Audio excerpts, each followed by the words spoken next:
कथा के मुख्य यजमान श्री जीवनलाल रविंद्र कुमार जी संचेती, श्री विशाल जी संचेती परिवार बेजापुर महाराष्ट्र। एक बार सभी यजमान परिवार के लिए जोरदार ताली बजाकर स्वागत वंदन अभिनंदन। जिन्होंने इस पवित्र पावन शिव कथा को अपने आनंद के साथ में बेजापुर के सभी शिव भक्तों के लिए आयोजित किया। कथा मंडप में ही विराजमान सभी संत साधु, गुरुजन, तपस्वी जन, ब्राह्मण जन, साधक, उपासक जो इस पवित्र कथा का लाभ ले रहे हैं और अपने जीवन को धन्य बना रहे हैं। और तेरी कृपा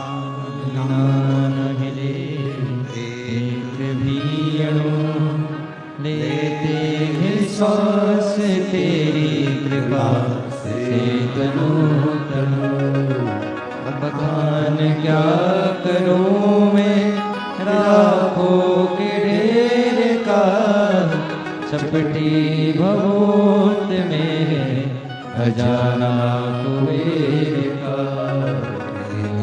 गंगाधार मुक्ति द्वार ओमकार तू, बोले ओमकार तू, आयो शरण तिहारी शंभु तार तार तू। शिव कथा कह रही है, भगवान शंकर का चरित्र कहता है, शिव पुराण की कथा कह रही है, भगवान का पावन चरित्र कह रहा है। एक मानव की देह, मनुष्य का शरीर, मानव की देह मनुष्य का शरीर, और उस मानव की देह में भगवान शिव की अविरल भक्ति।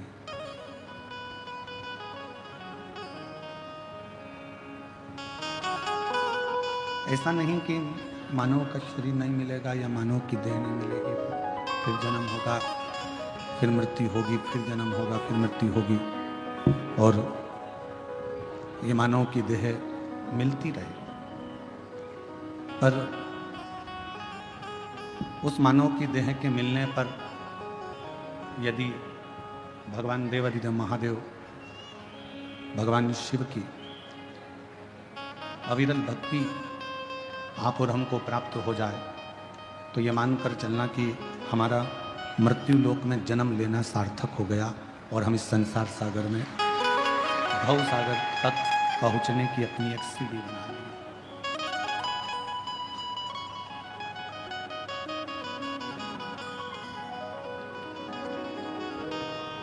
परमात्मा तक पहुंचने के लिए, भगवान तक पहुंचने के लिए भगवान की अविरल भक्ति एक सीढ़ी है।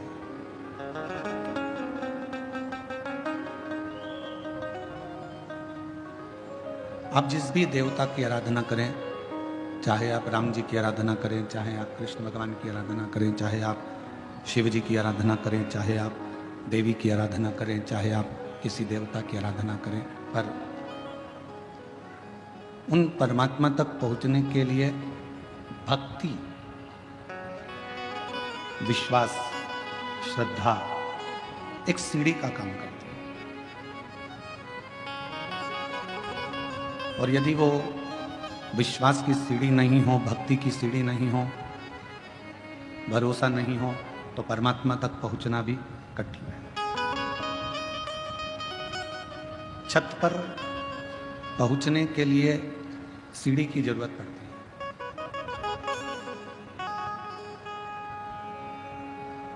छत तक पहुंचने के लिए एक सीढ़ी की जरूरत पड़ेगी, पर परमात्मा तक पहुंचने के लिए सीढ़ी की नहीं, भगवान की अविरल भक्ति की जरूरत पड़ती है।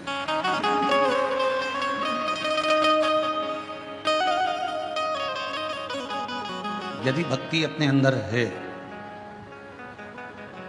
और वो भक्ति का दिखावा नहीं होता, वो भक्ति का कभी दिखावा नहीं होता, भीतर से परमात्मा को भजा जाता है। श्री शिवाय नमस्तुभ्यं, श्री शिवाय नमस्तुभ्यं, श्री शिवाय नमस्तुभ्यं श्री शिवाय नमस्तुभ्यं श्री शिवाय नमस्तुभ्यं श्री शिवाय नमस्तुभ्यं। यदि छत तक जाना है तो सीढ़ी की जरूरत होगी। आवाज क्लियर नहीं आ रही है, खींच कर बोलना पड़ रहा है, गला पकड़ रहा है।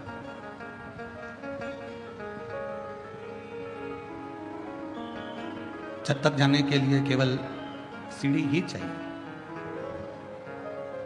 पर अगर भगवान तक पहुंचना है, परमात्मा के चरणारविंद तक पहुंचना है, तो सीढ़ी की जरूरत नहीं, भक्ति की जरूरत पड़ेगी। और वो भक्ति क्या?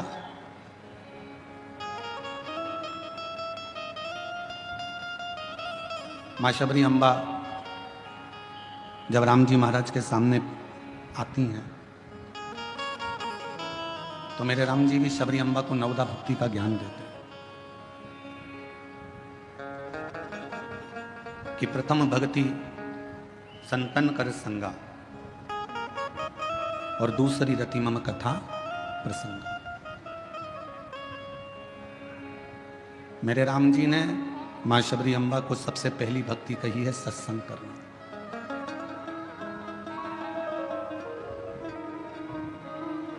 कहां द्वारका के राजा भगवान कृष्ण और कहां विदर्भ देश की महारानी राजकुमारी रुक्मणी।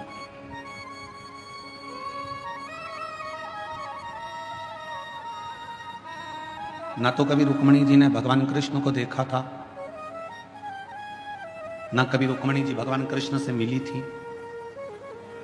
ना कभी रुक्मणी जी ने भगवान कृष्ण से मुलाकात की थी, ना रुक्मणी जी ने भगवान कृष्ण का चेहरा देखा था, ना रुक्मणी जी ने भगवान कृष्ण से कभी बात की थी, ना कभी मिलना हुआ, ना कभी देखना हुआ, ना कभी मुलाकात हुई। फिर रुक्मणी जी के दिल में, रुक्मणी जी के हृदय में भगवान श्री कृष्ण के प्रति भाव कैसे जागे?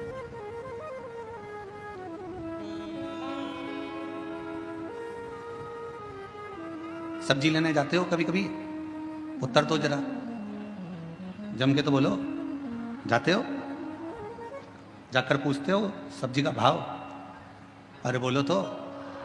क्यों भैया बैंगन क्या भाव है? क्यों भैया शक्कर क्या भाव है? क्यों भैया चने की दाल क्या भाव है? क्यों भैया अरहर की दाल क्या भाव है?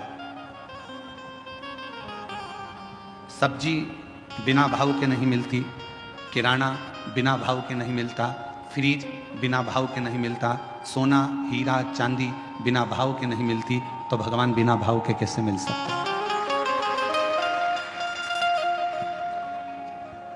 वो बिना भाव के कैसे मिले?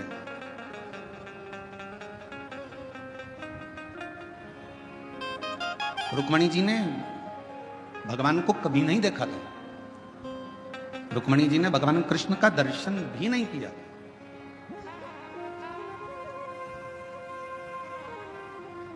ना मुलाकात की, ना दर्शन किया, ना मिले, ना देखा, कुछ भी नहीं। फिर रुक्मणी जी के दिल में भगवान कृष्ण के प्रति इतना प्यार, इतना प्रेम कैसे प्रकट हुआ?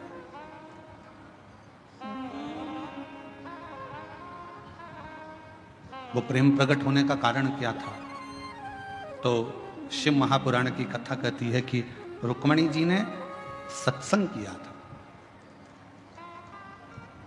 प्रथम भक्ति संतन कर संगा और दूसरी रति मम कथा प्रसंगा। रुक्मणी जी ने क्या करा? अपने पिता भीष्म की गोद में आकर बैठ जाती थी। कोई आता था, आकर कहता था कि भगवान द्वारकानाथ ने पूतना को पछाड़ दिया, तृणावत को मार दिया, अघासुर को मार दिया, बकासुर को मार दिया। भगवान कृष्ण ने गोवर्धन पर्वत अपनी उंगली पर उठा लिया। भगवान कृष्ण ने अनेक अनेक प्रसंग, कोई आता और भगवान कृष्ण के प्रसंगों को सुनाता जाता। जब भगवान कृष्ण के प्रसंग रुक्मणी जी सुनती रही तो अंदर एक प्रेम का भाव जागृत हुआ, एक प्रेम प्रकट हो गया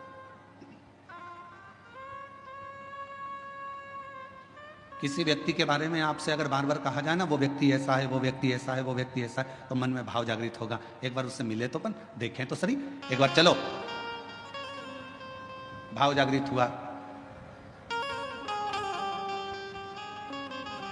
कल हम विशाल संचेती जी से कह रहे थे कि विशाल जी आप 2-4 बार तो कुबेरेश्वर धाम आ गए होगे। तो विशाल संचेती जी कह रहे थे नहीं गुरुजी 2-4 बार नहीं, ना जाने कुबेरेश्वर धाम पर क्या है, मैं 8 से 10 बार कुबेरेश्वर धाम पहुंच गया बाबा के धाम पर।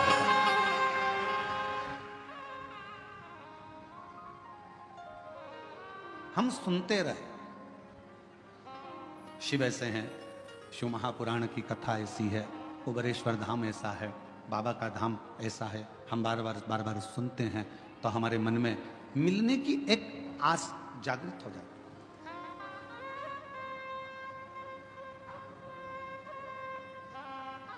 लड़का लड़की से शादी करने को तैयार नहीं था। लड़के ने सोचा था अभी मैं पढ़ाई करूंगा, अभी शादी वादी नहीं करूंगा। पर लड़के की बहन ने, लड़के की माँ ने, लड़के के रिश्तेदारों ने लड़की की खूबियां बताना प्रारंभ करी। इतनी बढ़िया है, ऐसी है, इतनी जोरदार, लंबे लंबे बाल हैं, बड़े बड़े आंख है, उसके सिर पर बिंदी अच्छी लगती है, पढ़ी लिखी है, उसने ये एजुकेशन करा है, ये कोचिंग करी है, ये जानती है, सिलाई जानती है, कढ़ाई जानती है, बनाई जानती, सब जानती है, उसको सब आता है। तो लड़के के मन में आया जब इतनी तारीफ कर रहे हैं तो एक बार जरा मिलने में जाता क्या है, मिले तो सर। जब लड़की से मिलना हुआ उसने देखा कि जो घर के लोगों ने कहा था बिल्कुल वैसा ही है, पढ़ी लिखी भी है, मेरे लायक भी है, तो लड़के ने हाँ भर दिया। लड़की से कहा गया तू एक बार मिल तो सही, लड़का ऐसा है वैसा है, ये है वो है, तो उसने कहा मिलते हैं।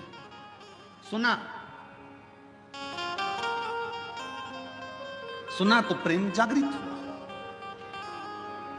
अब आप लोग क्या कर रहे हो, शिव महापुराण की कथा को सुन रहे हो।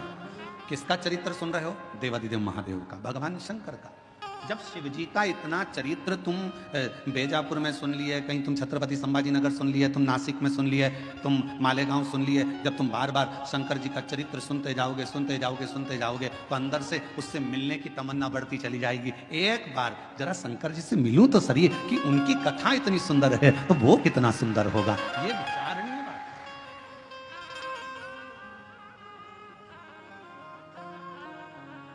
हमारे दीनानाथ जी एक लाइन गाते हैं, तेरी प्रतिमा इतनी सुंदर तू कितना सुंदर।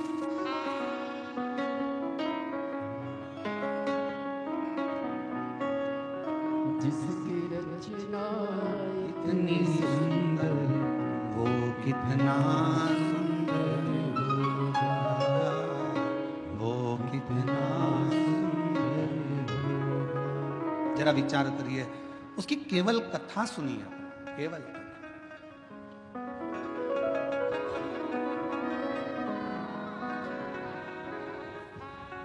रुक्मणी जी ने केवल भगवान कृष्ण के विषय में सुना था और फिर रुक्मणी जी का विवाह शिशुपाल के साथ जब पक्का किया तो रुक्मणी जी ने पत्र लिख दिया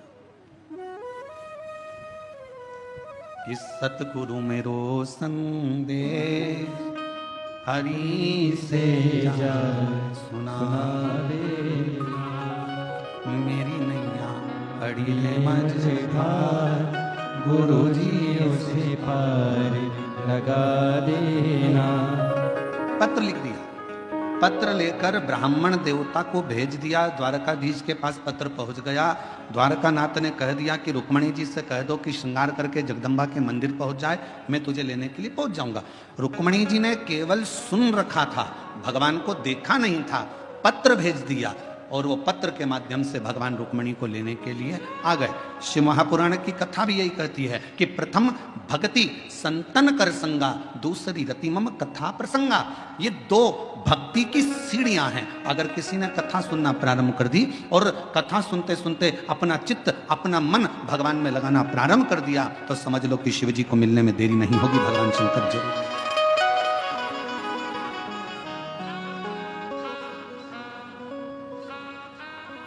और शंभु शरण पड़ी मांगो घड़ी रे घड़ी, दुख आटो दया करी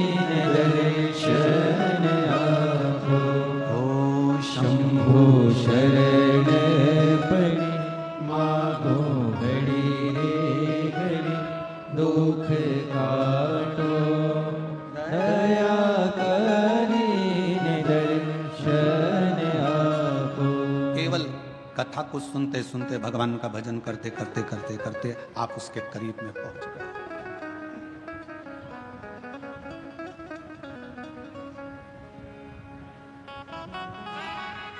सीढ़ी का काम है छत तक पहुंचाना।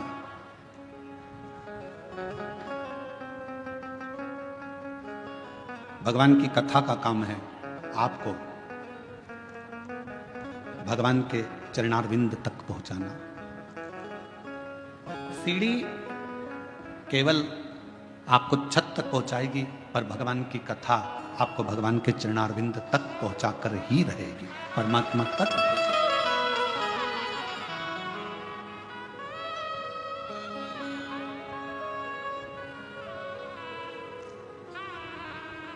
जब हम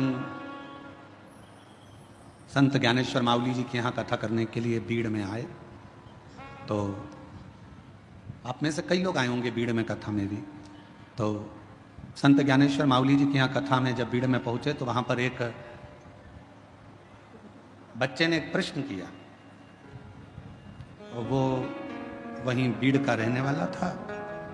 सोनी जी के कोई परिचित थे बीड़ वाले, उनके परिचित में था। उसने कहा, गुरुजी आपके कितने दोस्त हैं, आपके कितने मित्र हैं? हमने पूछा, पहले तुम बताओ कि तुम्हारे कितने मित्र हैं। तो कहा, गुरुजी हमारे तो बचपन के 4-6 हैं, और इसके बाद हमारे कॉलेज के भी 2-4 हैं। अब कल हमारे वो विशाल जी के बेटे अर्नव जी भी, वो भी अपनी मित्रों की मंडली को लाए थे। तो हमने उनसे भी, वो कह रहे थे कि हमारे मित्र आपसे मिलना चाहते हैं गुरुजी। तो हमने पूछा, तुम्हारे कितने मित्र हैं? तो कहा है कभी 8 रहते हैं, कभी 6 रहते हैं। हमने कहा घटते बढ़ते कैसे रहते? तो कि 2-1 बाहर चले जाते हैं तो 6 हो जाते हैं, और वापिस आ जाते हैं तो 8 हो जाते हैं। हमने अब बीड़ में संत ज्ञानेश्वर माउली जी के यहाँ जब कथा करने के लिए पहुंचे, बीड़ में महादेव महाराज जब कथा कराए, तो वहां पर एक प्रश्न बीड़ के एक बच्चे ने पूछा कि आपके मित्र कितने, आपके दोस्त कितने? हम उस समय पर थोड़ा जल्दी में थे, आखिरी दिन की कथा थी। अब आखिरी दिन की कथा तो आपको मालूम ही है कि कल की कथा तो यही टाइम पे होगी। कल क्योंकि कथा की क्या है, शिवरात्रि है कथा की, और परसों के दिन सुबह 8 बजे से 11 बजे तक कथा हो जाएगी। 11 बजे के बाद जाने की तैयारी हो जाती है, तो इतना समय रहता नहीं, हम उत्तर नहीं दे पाए। तो बेटा अगर कथा सुन रहा हो तो हम कहेंगे, उसने प्रश्न किया कि आपके कितने मित्र हैं, आपके कितने दोस्त हैं? तो मैं उससे कहना चाहूंगा, शरीर के और धन के ढेरों दोस्त हो सकते हैं, पर मन का तो केवल एक शिव ही दोस्त है। इस मन का, तुम्हारे पास में धन बढ़ता जाएगा तो आपके दोस्त बढ़ते चले जाएंगे, मित्र बढ़ते चले जाएंगे, सखा बढ़ते चले जाएंगे, रिश्तेदार बढ़ते चले जाएंगे, पहचान वाले बढ़ते चले जाएंगे। तन अच्छा है, शरीर में कोई रोग नहीं है, तो तुम्हारे दोस्त बढ़ते चले जाएंगे। शरीर में अगर एक भी रोग आ गया, तुम हॉस्पिटल में पड़ गए, और शरीर अगर बेकार होना चालू हो गया, धीरे धीरे दोस्त कम हो जाए। तन के और धन के दोस्त बहुत हो सकते हैं, पर मन का तो केवल एक ही दोस्त है, और वो देवाधिदेव महा मित्र।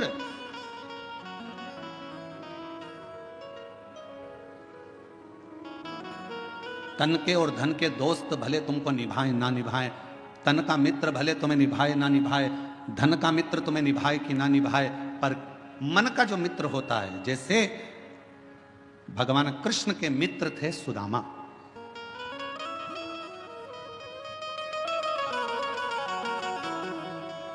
और सुदामा जी को निभाया भगवान कृष्ण ने। भगवान राम जी के मित्र थे निषाद राज, और निभाया भगवान राम ने। आप भी अपनी जिंदगी में एक मित्र शिव को बना लो, आप भी अपनी जिंदगी में एक मित्र देवाधिदेव महादेव को बना लो। और अगर शिव तुम्हारे मित्र बन गए तो ये निश्चित है कि तुम निभाओ कि ना निभाओ, पर मेरा देवाधिदेव महादेव तुमको निभाता जरूर।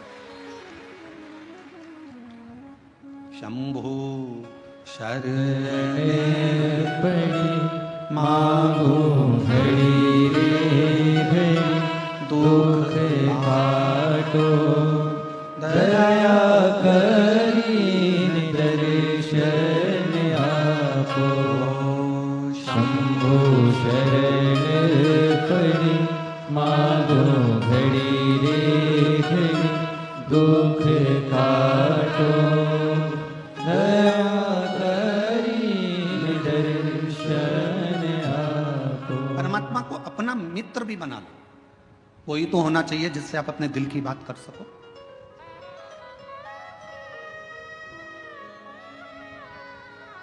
और तुम निभाओ ना निभाओ, वो निभाना जानता है।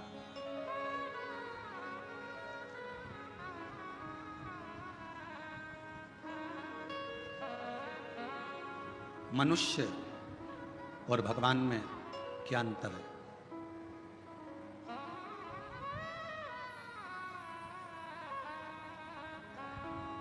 मनुष्य और भगवान में क्या अंतर है? मानव में और परमात्मा में क्या अंतर है? शिव महापुराण की कथा कहती है मनुष्य और भगवान में एक सबसे बड़ा अंतर यह है कि भगवान गलती नहीं करता और मनुष्य गलती पर गलती करता ही रहता है। जिस मानव से, जिस मनुष्य से पृथ्वी पर जन्म लेने के बाद अगर गलती नहीं हो रही है तो समझ लेना कि वो मनुष्य ही नहीं है।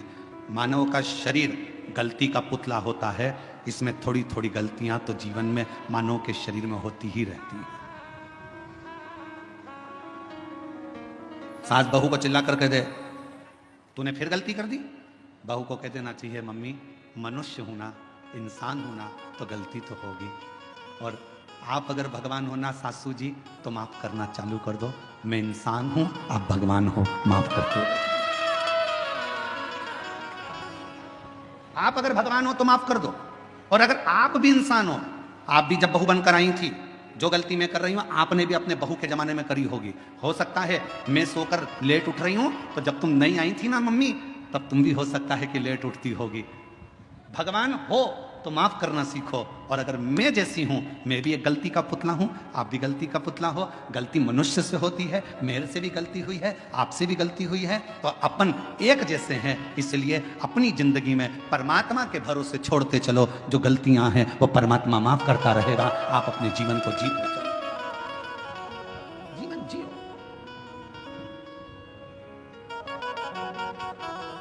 कोई तुमसे कह दे मैं गलती नहीं करता तो उसके पांव पड़ लेना, तुम तो भगवान हो जी, तुम तो भगवान हो। तुम ही में सब कुछ दिखता है। तुम ही राम हो, तुम ही कृष्ण हो, तुम ही शिव हो, तुम ही जगदम्बा हो। जो कहे तुमसे कि मैंने जिंदगी में कोई गलती नहीं करी, समझ लेना उसको पांव पकड़ कर कह देना कि तुम भगवान हो। परंतु हम तो इंसान हैं, आज भी गलती कर रहे हैं और आगे भी गलती करेंगे, क्योंकि मनुष्य का शरीर मिला है ये पूर्ण परमात्मा बनने के लिए नहीं मिला, इंसान को इंसान बनने के लिए मिला। मेहनत करोगे, परिश्रम करोगे, उन्नति की सीढ़ी पर चढ़ोगे, आगे बढ़ोगे तो कोई ना कोई गलती हो जाएगी, ठोकर लगेगी तो संभलोगे।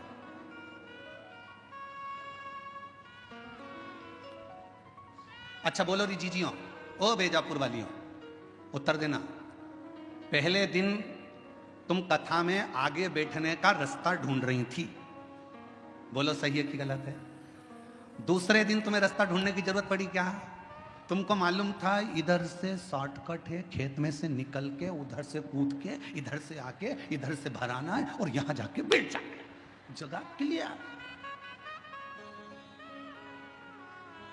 और तुम्हें रास्ता याद था तो तुमने क्या करा, अपनी रिश्तेदार को, वो कह रही थी उधर से, तू चुप है, उससे पे पल्लू वल्लू लेके और तुम्हें पीछे पीछे पीछे पीछे चल चल, और उसको भी रास्ते पे। अरे कितनी गंदगी हो रही, कीचड़।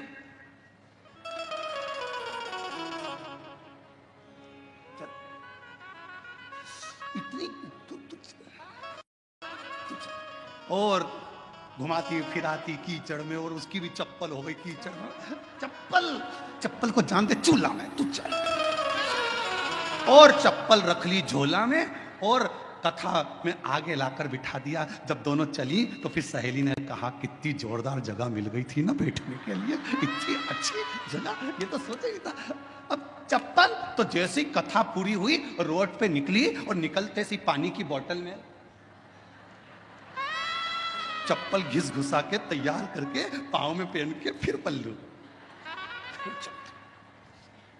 अब जरा विचार करिए, पहले दिन जगह ढूंढने में थोड़ा परिश्रम लगा, दूसरे दिन तुम्हें खुद जगह मिल गई, तीसरे दिन तुम अपनी सहेली को भी बिठा ली, चौथे दिन अपने परिवार वालों को भी बिठा ली और जगह तुम्हारे पास हो गई। एक सच्चा भक्त, भगवान शिव का एक परम भक्त ऐसा ही होता है। पहले संघर्ष की जिंदगी जीते जीते मंजिल तक पहुंचता है, फिर सबको उस स्थान तक पहुंचा देता है कि ये स्थान मैंने देखा है, ये शिव का धाम मैंने देखा है, ये भगवान का नाम मैंने देखा है, चलो यहाँ चलकर बैठते हैं, चलो यहाँ चलकर स्मरण करते हैं।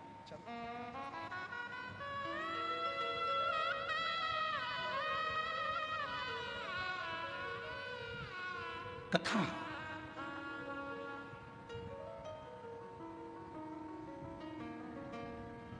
कोई तुमसे कहे कि मैंने जिंदगी में कोई गलती नहीं करी, कह देना तुम भगवान हो, तुम भगवान हो।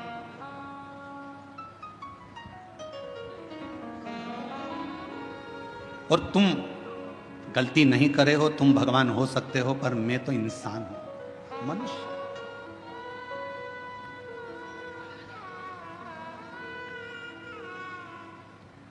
और मानव अगर गलती नहीं करेगा तो गलती करेगा कौन? गलती? और कृपा की ना होती जो आदत तुम्हारी, तो सोनी अदालत तुम्हारी, गरीबों के दिल में जगह तुम ना पाते, तो किस दिल में होती इबादत तुम्हारी, तो किस दिल में होती इबादत तुम्हारी, कृपा की न होती जो जो आदत तुम्हारी। तुम भगवान हो सकते हो, पर मैं तो इंसान की इंसान हूं। और फिर निवेदन है मेरी जीजियों, भगवान बनने की कोशिश भी मत करना और इंसान को भगवान बनने का प्रयास भी नहीं करना चाहिए। इंसान को इंसान रहना, इंसान को इंसान। आज के जमाने में बहुत, कलिकाल में बहुत आडंबर हो रहा है। लोग हर इंसान को भगवान बनाए जा रहे हैं और इंसान भगवान बन बन के बैठ जाता है। लोग कहते हैं वो भगवान जैसा, वो भगवान जैसा। नहीं, इंसान को इंसान रहने दो और भगवान को भगवान रहने दो। उसको भगवान रहने दो और तुम इंसान, भगवान मत बनना।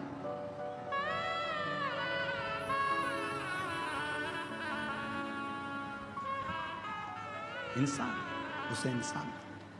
गलती हो रही है, एक बार होगी, दो बार होगी, धीरे धीरे संभलते जाओ, समझो। उसका काम है क्षमा करना और तुम्हारा काम है गलती करना। करो। गलती नहीं करोगे तो संभलोगे कैसे? एक पिता ने अपने बेटे से कहा, मैंने तुझे फैक्ट्री का काम सौंप दिया है, मैंने तुझे ऑफिस सौंप दिया है, मैंने तुझे पूरा काम सौंप दिया है। एक बात सुन लेना, घाटा नहीं लगना चाहिए। मैंने तुझे समझा दिया, पहले पूरा काम तुझे सौंप दिया है, पूरी फैक्ट्री तुझे सौंप दी है, पूरा व्यापार तुझे सौंप दिया है, घाटा नहीं लगना चाहिए। और बेटे ने काम करना चालू करा। काम करते करते उसकी कहीं बाहर देश में पहचान बढ़ गई। उसने अपना माल पूरा विदेश में बेच दिया, बेचा और विदेश में माल अटक गया, अटका, पैसा अटक गया। मालूम पड़ा वो लड़का कर्जे में डूब गया।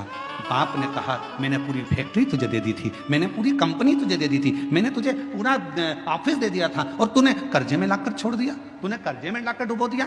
बेटा कहता है, पापा गलती हुई है, सुधारूंगा, थोड़ा समय। अब पिता को चाहिए कि बेटे को बल दे, कोई बात नहीं, हो गई, मेहनत करना, फिर मेहनत करना, धीरे धीरे बढ़ना, हो सकता है फिर उन्नति की सीढ़ी पर चढ़ जाए। गलती बेटे के सामने हुई, बेटे ने फिर मेहनत करी। मेहनत करते करते बेटा जितना माल गया था उससे 1000 गुने माल का फिर मालिक बनकर बैठ गया, फिर बैठा। और अब वो बेटा गलती नहीं करता। क्यों? क्योंकि पहले माल भेजने में गलती हो गई थी, पहले ऐसे गलती हो गई थी, अब नहीं होगी। किसी किसी को तो भगवान भी पृथ्वी पर जन्म देने के बाद सोचता है, इसको तो भेजना ही नहीं था तो अच्छा था।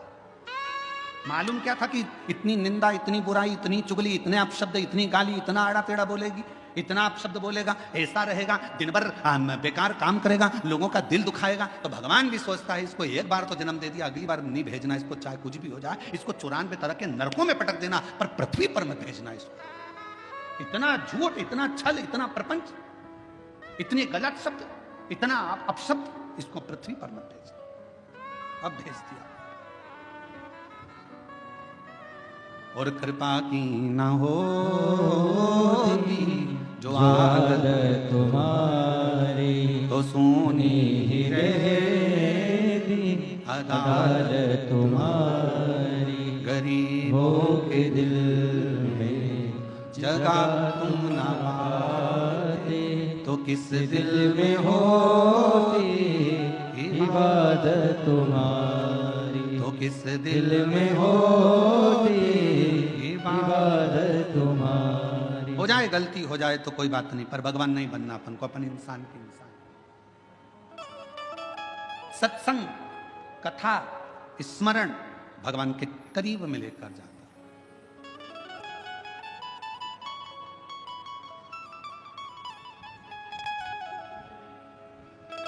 और ले गया। भागीरथ जी ने 60,000 काकाओं के उद्धार के लिए गंगा को पृथ्वी पर लाने के लिए तप करा। भागीरथ गंगा पृथ्वी पर आती नहीं है। क्यों? क्योंकि मैं अगर पृथ्वी पर चली गई तो पाताल में चली जाऊंगी, गंगा को झेलने वाला, गंगा को संभालने वाला कोई कोई गंगा पृथ्वी पर नहीं आ रही। भागीरथ जी ने फिर तप करा, फिर साधना करी, फिर उपासना करी, और भागीरथ बाबा ने फिर निवेदन करा गंगा जी से कि आपको पृथ्वी पर आओ, पृथ्वी पर आओ। गंगा जी मना करती है, मैं नहीं, मुझे संभालने वाला भी तो कोई चाहिए। भागीरथ जी ने पूछा कि आप पृथ्वी पर नहीं आओगी तो मेरे काकाओं का उद्धार कैसे होगा, मैं क्या करूं कि आप पृथ्वी पर आ जाओ। तो गंगा मैया ने भागीरथ जी से कहा कि एक बार किसी सदगुरु की शरणागति में बैठकर थोड़ा सा सत्संग कर लो, तुम्हें कोई ना कोई तो राह मिल जाएगी। भागीरथ बाबा गुरु बाबा के पास जाकर बैठ गए। गंगा आने को तैयार है, पर मैंने गंगा मैया कह रही है कि मुझे झेलेगा कौन, मैं किससे प्रार्थना करूं। तो संत सदगुरु ने कह दिया कि सत्संग में बैठे हो, इतना याद रखना कि गंगा को झेलने के लिए एक ही है जो झेल सकता है। वो कौन? तो कहा गंगा को झेलने के लिए जिसने अपने पूरी तप और साधना को पूरी जिंदगी में करता रहा हो, वही गंगा को झेल सकता है। और वो देव अधिदेव महादेव है जो गंगा को अपने मस्तक पर झेल सकता है। इसके सिवाय कोई गंगा को झेल पाए ये किसी के बस की बात नहीं है।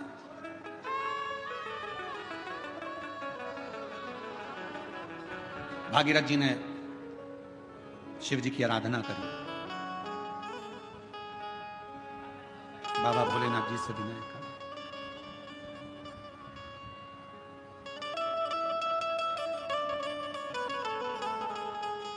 महादेव नमन चरणों में स्वीकार कीजिए, सबका किया है मेरा कल्याण कीजिए, उद्धार कीजिए। हे त्रिपुंडधारी, हे त्रिशूलधारी, हे त्रिपुंडधारी, हे त्रिशूलधारी। चरणों में तेरे बाबा जी पावन है चारों धाम, तेरी देव करते वंदना पूजे सीताराम, तेरी देव करते वंदना पूजे है सीताराम।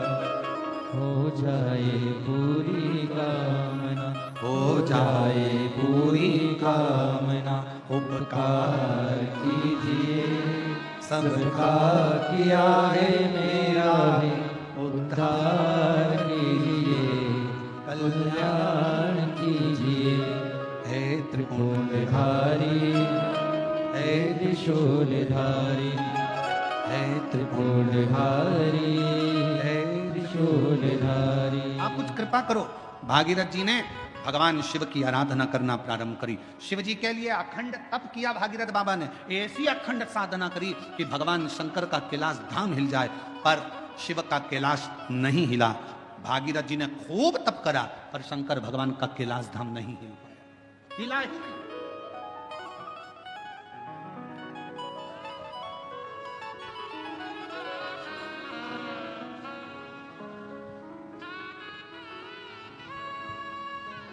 शिवजी तुम्हारे तप से, शिवजी तुम्हारी साधना से, शिवजी तुम्हारी तपस्या से जितनी जल्दी प्रसन्न नहीं होते, शिवजी उतनी जल्दी एक लोटे जल से प्रसन्न हो जाते हैं। और फिर निवेदन करूंगा, सावन का महीना लगते से ही मेरी जीजियों से निवेदन है, एक लोटा जल नहीं, कितना, 2 लोटा जल, दोनों हाथ में भरा हुआ। घर से निकलो तो 2 हाथ में हो, बाहर निकल कर भले फिर एक के ऊपर एक रख लो, मना नहीं, पर शंकर के मंदिर में जब पहुंचो, दोनों हाथ में जल हो और शिव जी के ऊपर दोनों धार एक साथ, बाबा के धार जल की 2 एक साथ लगना चाहिए और शिव जी से अपने मन की प्रार्थना करना चाहिए, शिव स्वीकार करो। भागीरथ जी ने तप करा, शिव जी का कैलाश नहीं हिला, साधना करी, शिव जी का कैलाश नहीं हिला, तप साधना से शिव का धाम नहीं हिला, क्योंकि शिव तप से, शिव साधना से, शिव तपस्या से, शिव तुम्हारी साधना से जितनी जल्दी प्रसन्न नहीं होते, तप से जितनी जल्दी प्रसन्न नहीं होते, भगवान शंकर तुम्हारी साधना से जितनी जल्दी प्रसन्न नहीं होते, मेरा देव अधिदेव महादेव उतनी जल्दी एक लोटा जल से प्रसन्न हो जाता है। एक लोटा जल सारी समस्या का हल, जम के बोलो जरा, एक लोटा जल। ये भगवान शिव को प्रसन्न करने का सबसे सुंदर तरीका है। तुम शिव जी को चिरौंजी का भोग लगाओ ना लगाओ, खड़ी शक्कर लगाओ ना लगाओ, तुम शंकर भगवान को बेलपत्र चढ़ाओ ना चढ़ाओ, तुम शिव जी को कुछ दो चाहे ना दो, भगवान शंकर को तुम श्रीफल दो चाहे मत दो, पर शिव जी को केवल एक लोटा जल दे।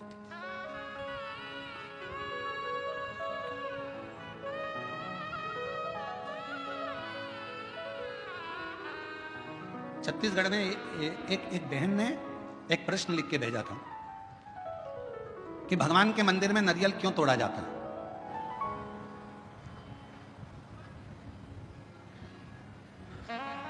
छत्तीसगढ़ का प्रश्न है, मुझे उम्मीद है महाराष्ट्र की जीजियां उत्तर दे देंगी। मेरे जीजा उन भी बोल सकते हैं, भगवान के मंदिर में नारियल क्यों तोड़ा जाता है। तो छत्तीसगढ़ के निकुंभ का यह प्रश्न था, क्यों तोड़ते हैं भगवान के मंदिर में नारियल, क्यों तोड़ा जाता है, क्यों तोड़ा जाता है। भाई कहा तो कहा भगवान को प्रसन्न करने के लिए, पर हमसे अगर हमारे हम अब इस जगह पर हम हमारे शिव पुराण की बात नहीं कर रहे हैं, हम हमारे दिल की बात कर रहे हैं, हमारे मन की बात कर रहे हैं। ये हम हमारे मन से कर रहे हैं कि जीजी ने पूछा कि भगवान के मंदिर में नारियल क्यों तोड़ा जाता है, तो शायद मेरा दिल कहता है कि भगवान भी कहते होंगे, तू मेरे मंदिर में नारियल तोड़ ले पर अपने घर को मत टूटने देना, तू मेरे मंदिर में नारियल तोड़ ले पर अपने राष्ट्र को मत टूटने देना, तू मेरे मंदिर में नारियल तोड़ ले पर अपने सनातन को मत टूटने देना, वो नारियल के रूप में स्वीकार। ये मेरा दिल कहता है।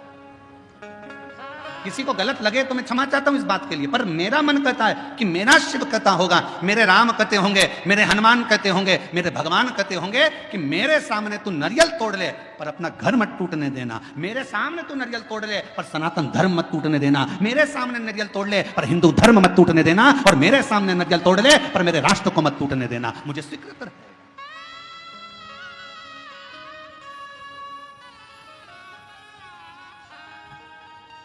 मुझे नारियल का टूटना स्वीकार है पर सनातन धर्म का टूटना स्वीकार नहीं है। मुझे नारियल का टूटना स्वीकार है पर मेरे हिंदू धर्म का टूटना स्वीकार नहीं है। मुझे नारियल का टूटना स्वीकार है पर अपने भारतवर्ष को टूटना स्वीकार नहीं है। मुझे ये चलेगा। तो मेरा दिल कहता है कि भगवान, नारियल टूटने का एक क्रम, शुभ कार्य में नारियल क्यों फोड़ा जाता है कि जो भी तकलीफ हो, कोई कष्ट हो, मेरा बाबा स्वीकार करना, ये हमने इसको दे दिया, जो भी था उसको प्रदान कर।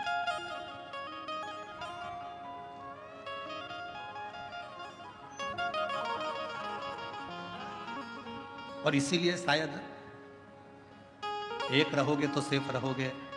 शायद दुनिया के लोगों के लिए नारा इसीलिए एक बाबा ने दे दिया उत्तर प्रदेश के, इसीलिए उत्तर प्रदेश के एक बाबा जी ने नारा दे दिया कि एक रहोगे तो सेफ रहना है तो एक रहना। पर अभी बहुत विचित्र, बहुत बड़ा एक चक्रव्यूह रचा जा रहा है समाजों को तोड़ने के लिए। एक बहुत बड़ा चक्रव्यूह रचा जा रहा है।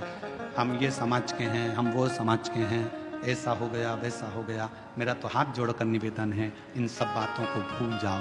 हम सनातनी हैं, हम हिंदू हैं, हम एक रहें, इससे बढ़कर मत टूटो। जरा से वोट बैंक के चक्कर में समाजों में ना टूटा जाए। हमें मनु और शत्रुपा, शिव महापुराण की कथा, विष्णु पुराण की कथा, अग्नि पुराण की कथा, नर्मदा पुराण की कथा, लिंग पुराण की कथा, नारद पुराण की कथा, ब्रह्म विवर्त पुराण की कथा, बरहा पुराण की कथा, कुर्म पुराण की कथा, जितनी भी कथा निकालोगे सारी कथा में एक चरित्र आएगा। ब्रह्मा जी सृष्टि की रचना भगवान शिव के कहने पर करते हैं। सृष्टि की रचना करने पर ब्रह्मा अपनी जंघा से मनु शत्रुपा को प्रकट करते हैं और वो मनु और शत्रुपा की संतान आप और हम आज तक हैं। एक ही संतान है, मनु और शत्रुपा की औलाद आप और हम हैं। हमें यह पैदा नहीं करा गया कि तुम ब्राह्मण थे कि क्षत्रिय थे कि वैश्य थे कि शूद्र थे। उसने तो हमें मनुष्य बनाकर पैदा करा था, भगवान ने अपना बनाकर पैदा करा था। और जब भी माँ और बाप अपने बच्चे को जन्म देते हैं तो ये सोचकर जन्म देते हैं कि मेरा बेटा एक दिन मेरा नाम रोशन करेगा, एक दिन मेरा बेटा मेरे पद चिन्हों पर चलेगा। भगवान अपने माता पिता अपने बच्चे को इसलिए जन्म नहीं देते कि मेरा बेटा कोई ऐसा कार्य करेगा, गलत कार्य करेगा, बेकार करेगा। ना ना ना, वो उसने जन्म अच्छे कर्म के लिए दिया, श्रेष्ठ कर्म के लिए। पर दुनिया के लोग हो सकता है थोड़ा मीठा बोलकर थोड़ा अभी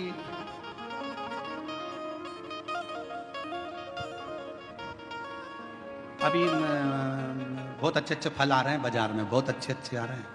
उसमें से एक मैंगो, आम, जामुन,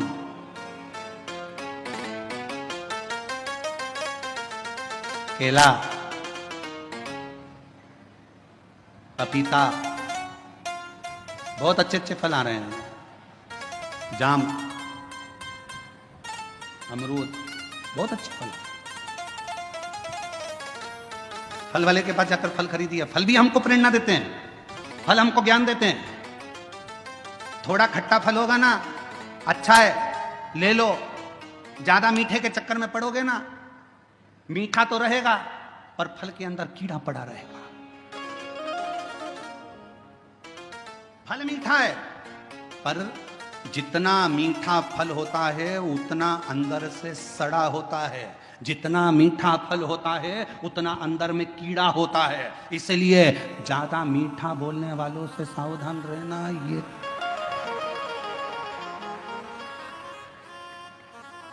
सावधान इंडिया, सावधान।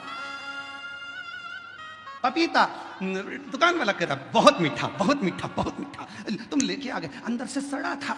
आम इतना मीठा, इतना मीठा। थोड़ा खट्टा आम लाती ना, सड़ा नहीं देता, क्योंकि जिसकी बाड़ी थोड़ी सी कड़वी रहती है ना, उसके अंदर खटास में अंदर कीड़े नहीं रहते। मुंह से बोल दिया सफाचट, एक बार बोल दिया, बेकार लगे अच्छा लगे, क्योंकि खट्टा खट्टा है, जो है, कड़वा कड़वा है, जो है।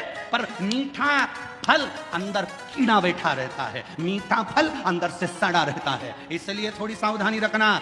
दुनिया के लोग कहें बहुत मिलेंगे आपको, बहुत आते रहेंगे लोग बाग, तुम्हारे से बहुत मीठी मीठी बातें करेंगे, बहुत मीठा बोलेंगे और बाद में तुमसे कहेंगे क्यों थोड़ा मीठा। तुम देखना जिसको पैसे की जरूरत होती है कितना मीठा बोलता है, जी जी, जीजा जी, जीजा जी। और पैसा लेके चले गया 5-10 हजार, उसके बाद तुम मांगने जाओ तब खा के भग रहे हैं, लौटा देंगे। व्यर्थ की बात नहीं करना, रिश्तेदारी में फालतू की फूट मत डालो। हम आएंगे देंगे, मना नहीं कर रहे। अरे मिठास में कीड़ा हो सकता है,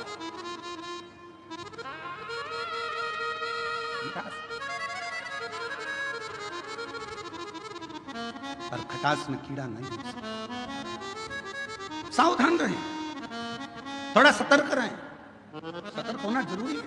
मेरे शंकर भगवान की कथा कहती है शिवजी का कैलाश धाम नहीं हिला, बहुत तप करा, भागीरथ जी ने साधना करी, तप करा, पर भगवान शंकर का कैलाश नहीं हिला, क्योंकि उनने तप करा था। अगर तप की जगह पर एक लोटा जल लेकर पार्थिव लिंग का निर्माण कर शिव जी को जल चढ़ा देते, मेरा शंकर सामने प्रकट हो जाता। और आखिरी में भागीरथ जी ने देखा शिव जी प्रकट नहीं होते, तब भागीरथ बाबा ने वही किया जो आप करते हैं। एक लोटा जल मेरे भागीरथ बाबा ने शिव को हृदय का जल चढ़ाना प्रारंभ करा, तो शिव सामने आकर प्रकट हो गए। मांग तुझे क्या चाहिए भागीरथ, बोल तुझे क्या दूं, क्या दूं? तो भागीरथ बाबा ने कहा प्रभु बस गंगा जी पृथ्वी पर आना चाहती हैं, पृथ्वी पर आएंगी तो पाताल में चली जाएंगी, आप कृपा करो कि ये गंगा को अपने जटा में झेल। शिव जी ने कहा जटा में? हाँ। कितने चतुर थे भागीरथ जी, उन्होंने गंगा जी को हाथ में झेलने का नहीं बोला, उन्होंने गंगा जी को हृदय में झेलने का नहीं बोला, उन्होंने गंगा जी को सिर पर झेलने का, जटाओं में झेलने का बोला। क्यों? क्योंकि भागीरथ बाबा जानते थे हृदय में शिव के माँ गौरा विराजमान है, हाथों में शिव के शिव भक्तों की डोर थमी हुई है। सिर पर अगर गंगा बैठ गई तो शिव भक्तों का भी कल्याण करेगी और जगत का भी कल्याण करेगी।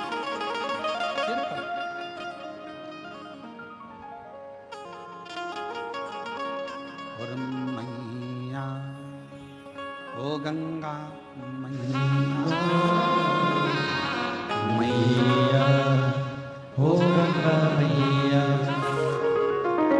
मैया गंगा मैया, मैया ओ गंगा मैया। ये जगत का कल्याण करने वाली गंगा, जगत का उद्धार करने वाली गंगा। फिर किसी ने एक बार प्रश्न किया था, क्या शिवजी को गंगा का जल अधिक प्रिय है? शंकर भगवान को गंगा का जल अधिक प्रिय है?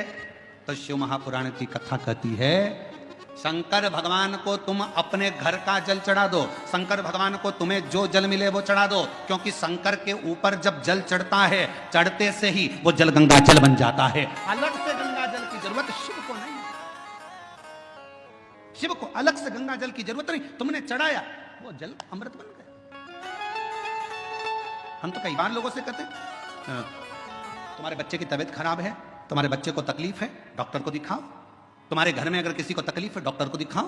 वो जांच का बोले जांच कराओ, दवाई का बोले दवाई खिलाओ, और उसके साथ एक काम जरूर करो, डॉक्टर का इलाज भी करवाओ, साथ में एक कटोरी में जल लो और जल लेकर भगवान शिव का मंत्र का उच्चारण करो। नमः शिवाय, नमः शिवाय, षडाक्षर मंत्र बोल लो, ओम नमः शिवाय, या त्र्यंबक मंत्र बोल लो, और या त्र्यंबक मंत्र ना तो श्री शिवाय नमस्तुभ्यम मंत्र का जप करते जाओ, करते जाओ। 108 बार जप कर कर जो जल है वो अपने बच्चे को थोड़ा थोड़ा पिलाना प्रारंभ करो, या उस जल से उस बच्चे के शरीर पर लगाना प्रारंभ करो। वो जल भी सिद्ध हो जाता है मंत्रों की प्रबलता। डॉक्टर को भी दिखाओ, डॉक्टर का भी इलाज करवाओ, दवाई दे दवाई खिलाओ, जांच का बोले जांच करा, पर साथ में शिव पर करा हुआ विश्वास, मंत्रों का उच्चारण, शिव तत्व का नाम सुख प्रदान करता है। एक पत्र है, अच्छा है।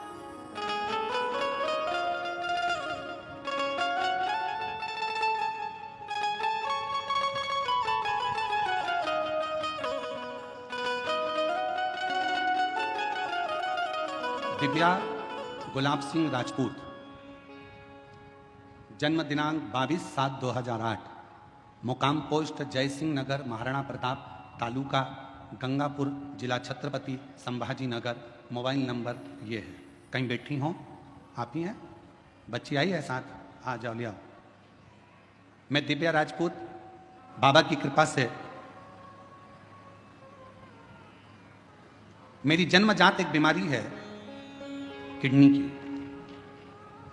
मेरी एक किडनी पूरी बेकार है और दूसरी किडनी मेरी 20% काम कर रही है। डॉक्टर ने कहा था कि सिर्फ 2 साल तक जीवित रह सकती है, पर शिवजी पे भरोसा कर कर आज तक जीवित हूं। ये मेरे शंकर की करुणा है, मेरे शिव की। गुरुदेव, पहली किडनी तो थी नहीं, दूसरी भी 20% ही बची थी, तो डॉक्टर ने मुझे 2 साल दिए थे कि अब तुम 2 साल से ज़्यादा नहीं रहो, पर बाबा की कृपा से मैं जीवित हूँ, अच्छी हूँ। गुरुदेव, मैं हर जगह कथा में पहुंची। गुरुदेव, कथा में आने का मेरा केवल एक ही काम था, क्योंकि मुझे डॉक्टर ने डायलिसिस पर डाल दिया था और डॉक्टर ने कह दिया था कि डायलिसिस चलेंगे। अब मन करता था कि डायलिसिस की जिंदगी क्या जिंदगी। तब किसी ने कहा कि अगर पंडाल में बैठकर शिव महापुराण की कथा सुनी जाए, शिव जी को एक लोटा जल चढ़ाया जाए, तो उसका फल जरूर मिलता है। और बाबा की ऐसी कृपा हुई, मैंने नागपुर, सीहोर, छत्रपति संभाजी नगर में कथा को सुना और बेजापुर पंडाल में भी कथा सुनने के लिए आई हूं। बाबा, डायलिसिस की बात आई, कथा सुनने के बाद शिव जी पे जल चढ़ाकर बेलपत्र लेने के बाद फिर मैं वापिस डॉक्टर साहब के पास डायलिसिस की जांच के लिए पहुंची, तो डॉक्टर ने कह दिया तुम्हारी रिपोर्ट पूरी नॉर्मल आ गई है, अब तुम्हें डायलिसिस की जरूरत नहीं है। पत्र को आप लोग देख सकते हो, पूरी रिपोर्ट नॉर्मल आ गई है, अब तुम्हें डायलिसिस की जरूरत नहीं है। मैं बाबा को यहाँ प्रणाम करने के लिए आया, मैं बाबा को नमन करने के लिए। और तेरी कृपा का क्या है भरोसा, कब किस पर हो जाए, जरा सी हम पर कर दो, हो जरा सी हम पर कर एक दो। पत्र और अच्छा मेरी कृपा का क्या है भरोसा, कब किस पर हो जाए, जरा सी हम पर कर दो, हो जरा सी हम पर कर दो। मुकाम गंगा सागर नामदेव, धूलिया डोंगर गांव, तालुका पाथरी, जिला परभणी। डोंगर गांव में हम रहते थे और डोंगर गांव में रहते रहते हमारे को बच्चे तो हुए पर बच्चे शांत हो गए, जीवित नहीं रहे। गुरुदेव, हम वहाँ रहने के बाद में डॉक्टरों से इलाज करवाते रहे। 10 साल तक जालना में ट्रीटमेंट चालू रखा, पर उसमें भी कोई सफलता नहीं रखी। 10 साल निकल गए, 12 साल निकल गए, ऐसे वर्ष निकलते चले गए। गुरुदेव, तो भी औलाद का सुख नहीं आया। फिर किसी ने कहा कि एक बार पंडाल में जाकर कथा सुनो। हम पंडाल में जाकर बाबा को कथा सुनने प्रारंभ करा, बाबा से विनय करी, वहाँ की मिट्टी को अपने गर्भ से लगाया और बाबा से झोली पसार कर संतान का सुख मांगा।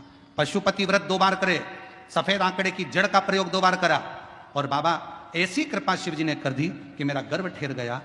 गर्भ ठहरा तो बाद में मालूम पड़ा कि मेरे गर्भ में 1 नहीं 2 बच्चे हैं। और बाबा की कृपा से गर्भ में 2 बच्चे, जानकर समय बीता, बच्चे ने जन्म लिया, पर एक बच्चे की स्वास्थ्य ज्यादा खराब रहा, तो भी पूर्ण भरोसा शिव जी पर था और बाबा की कृपा से आज मेरा दूसरा बच्चा भी स्वस्थ है। 11 अगस्त 2023 को हमारे यहाँ पर बाबा की कृपा से दोनों बच्चों ने जन्म लिया। शिव जी की कृपा से दोनों बच्चे स्वस्थ हैं। दोनों का फोटो लगा रही हूँ, फोटो आप लोग देख सकते हो। और अगर बच्चे आए हों तो उनको लेकर बेलपत्र लेने के लिए आ सकते हैं। तेरी कृपा का भरोसा, कब किस पर हो जाए, जरा सी हम पर कर दो, जरा सी हम पर कर दो। जिस पर भी हो गई तेरी करुणा कृपा, वो भव पार हुआ, भव पार हुआ। पापी हो चाहे जितना, उसका भी बाबा उद्धार हुआ, उद्धार हुआ। विधि अजामिल गण का जैसे, तेरे मन को भाई, जरा से हम पर कर दो, जरा से हम पर कर दो। बेटी की एक किडनी तो जन्म से ही नहीं है, दूसरी किडनी 20% खराब हो गई थी। डॉक्टर ने 2 साल जीवित रहने का बोला था। बाबा पे भरोसा करती करती कथा सुनना, और अभी कथा में आने से पहले 15 दिन पहले जांचें कराई। शिव जी की कृपा से किडनी ने काम करना प्रारंभ करा और अब रिपोर्ट नॉर्मल हुई। शिव की कृपा, शिव शंकर शंकर। और जिस पर भी हो गई करुणा कृपा, वो भव पार हुआ, भव पार हुआ। पापी हो चाहे जितना, उसका भी बाबा उद्धार हुआ, उद्धार हुआ। गिद्ध अजामिल गणिका जैसे, तेरे मन को भाई, जरा सी हम पर कर दो, जरा सी हम पर कर दो। तेरी कृपा का क्या ही भरोसा कब किस पर हो जाए, जरा सी हम पर कर दो। निवेदन करेंगे, दुनिया की दृष्टि में ये केवल शिव महापुराण की कथा है, पर कोई हमसे पूछे क्यों गुरुजी ये शिव पुराण की कथा है, हम कहेंगे ये केवल कथा नहीं है, बेटा और बेटी अपने बाप से बात कर ले शंकर भगवान से, ये वो शिव तत्व की आनंद है। इसे कहो।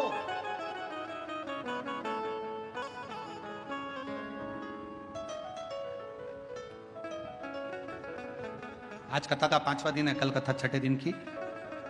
कल की कथा को हम लोग शिवरात्रि कहते हैं और 7वें दिन की कथा सुबह 8 बजे से 11 बजे तक हो जाएगी। बाबा से तुम आए हो इतनी दूर से बोलने के, टीवी पर तो कथा सुनते ही हो, पर पंडाल में अगर आए हो तो उससे अपने दिल की बात कहकर जाना। बाबा सब दुख काटना, तेरे चरणों की प्रीत देना, भक्ति देना, विश्वास देना और अंदर शक्ति देना कि मैं आगे बढ़ता चले जाऊं और तेरे चरणों का स्मरण करता चले जाऊं। उससे विनय करो।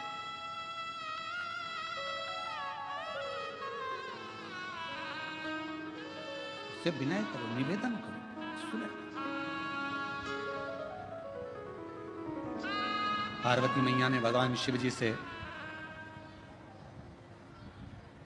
कहा,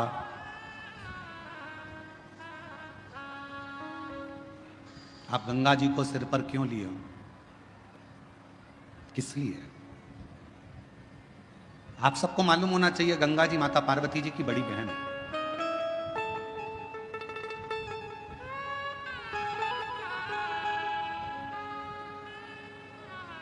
जितना प्रेम माता पार्वती जी भगवान शिव से करती थी, उससे दुगना प्रेम मां गंगा शंकर जी से करती थी। दुगना प्रेम मां गंगा शिव जी से करती थी।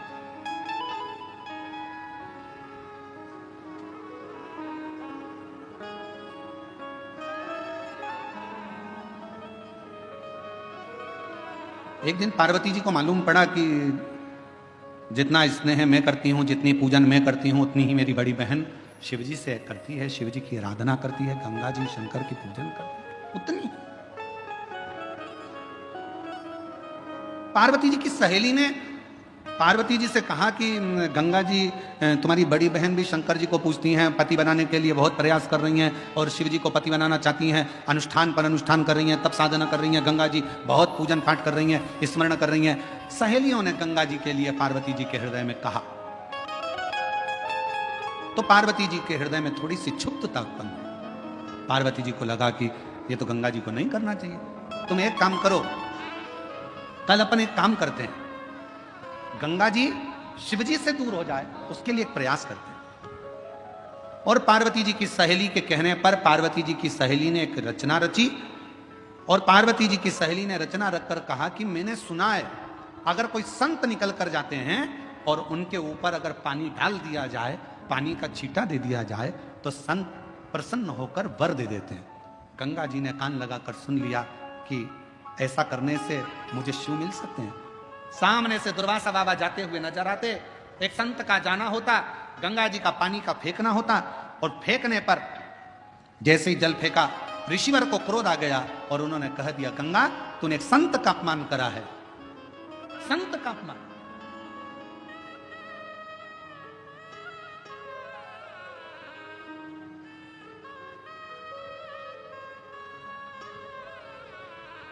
गंगा जी ने हाथ जोड़ लिया,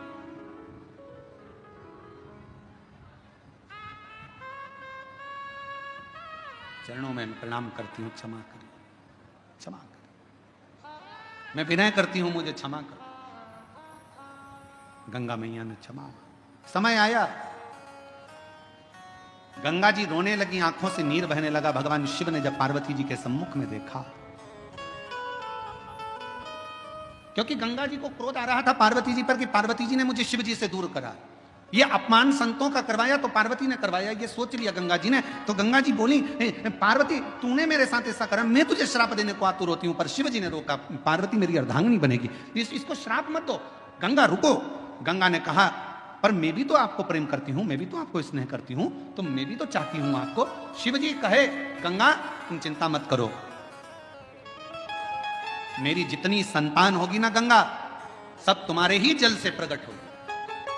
और दुनिया भले अर्धांगिनी मेरी पार्वती होगी, पर गंगा पार्वती अगर मेरे हृदय में रहेगी ना, तो गंगा तू मेरे मस्तक पर विराजमान रहेगी। तो चिंता मत कर, तो चिंता ना कर। क्यों चिंता कर? और भगवान शिव, भगवान ओघड़ रानी शंकर, भगवान भागीरथ जी के कहने पर गंगा मां को अपने सिर पर लेने को आतुर।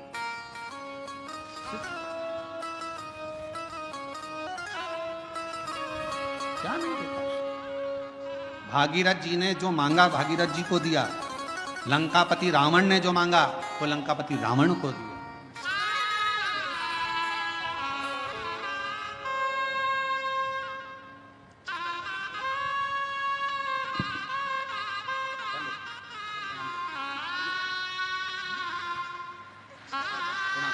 प्रणाम करो, चलिए प्रणाम करो, हाथ जोड़ो, प्रणाम करो, प्रणाम करो, प्रणाम चलो जाओ, प्रणाम करो, प्रणाम करो। और तीव्र हुआ।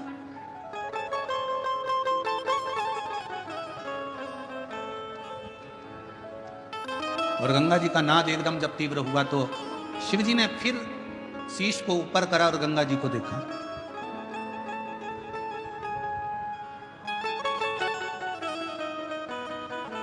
और जैसे ही गंगा भगवान शिव के जटा के करीब में आ गई, तब गंगा एकदम शांत हो गई, एकदम मौन, एकदम।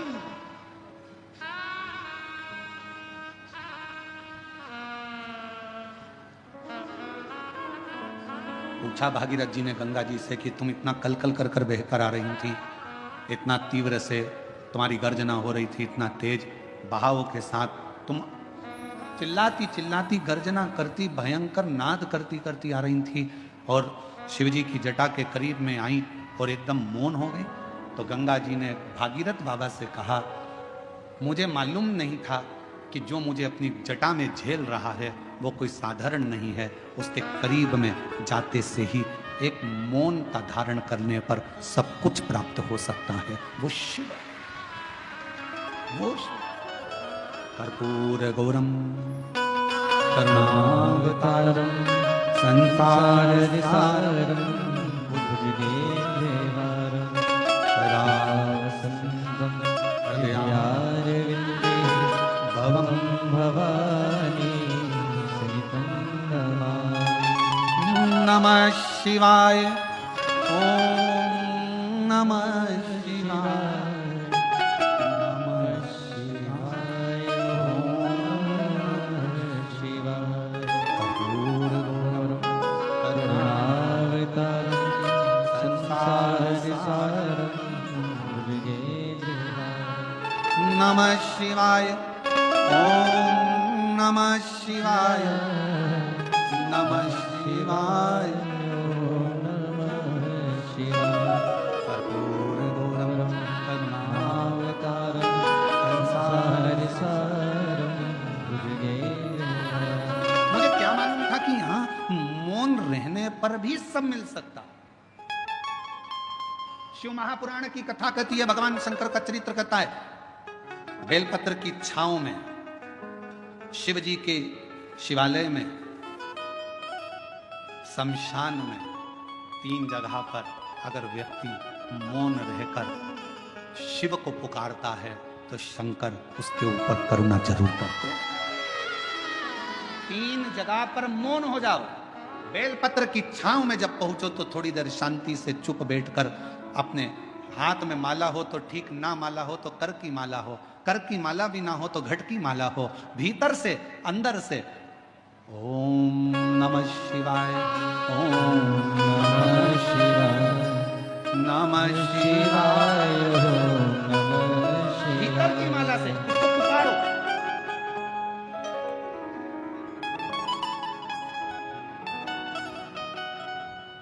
एक महिला बैठी है,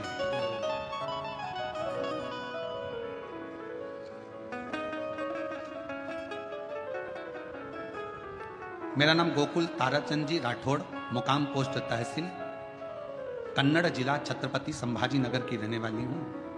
कोटि कोटि प्रणाम करती हूँ। मेरा मोबाइल नंबर ये है। मेरा एक ही बेटा था, उसका नाम दर्शन था। मेरा बेटा 18 साल का हो गया था, 12वीं क्लास में पढ़ रहा था, एग्जाम दे चुका था, पढ़ाई में उत्तम था। बुखार आ गया, बुखार आया, डेंगू हो गया। छत्रपति संभाजी नगर के हॉस्पिटल में बताया, बुखार आया, डेंगू हुआ और संभल नहीं पाया और मेरा 18 साल का लड़का मर गया। कहीं बेटी हो? गोकुल ताराचंद जी राठौड़, मुकाम पोस्ट तहसील कन्नड़, जिला छत्रपति संभाजी नगर, मोबाइल नंबर ये, तो आ सकते। बेटा शांत हो गया। शांत होने के सालों निकलते चले गए, मन स्थिर नहीं था, पागल जैसी हो गई थी, पति भी वैसा ही हो गया था। कौन सा? 50 साल की मेरी उम्र हो गई। तब मेरे पास में रामबान बापू कुलकर्णी जी रहते हैं। उन्होंने मुझसे कहा, आप ऐसी मौन होकर बैठी रहती हो, एक काम क्यों नहीं करती? वो सियोर वाला महाराज कथा कहता है, तुम टीवी पर क्यों नहीं सुनती? मेरा बेटा मर गया, सालों हो गए, 18 साल का तो वो चले गया और सालों उसके मरे हुए हो गए। क्या तुम दिल तो लगाओ शिव जी से, कथा तो सुनो। कथा सुनना प्रारंभ करा, फिर मन में आया कि सियोर वाला महाराज कहता है कि कथा जहां हो और तुम्हारे नजदीक में हो तो वहां के पंडाल में जाकर अगर कुछ मांगोगी तो मिलेगा जरूर। पति से जिद करी और पंडाल में चली गई, कथा सुनी, बाबा से प्रार्थना करी। वहां के एक पंडाल में नहीं, 5 पंडाल कथा सुनकर बाबा से एक ही प्रार्थना करती थी, मेरा बेटा चले गया, 50 साल की मेरी उम्र हो गई, कुछ कृपा करो। वहां की मिट्टी दुनिया के लोगों की दृष्टि में शिव पुराण कथा के पंडाल की केवल मिट्टी होगी, पर मैं जानती हूं वो मिट्टी नहीं, मेरे शिव के चरण की धूल होती है।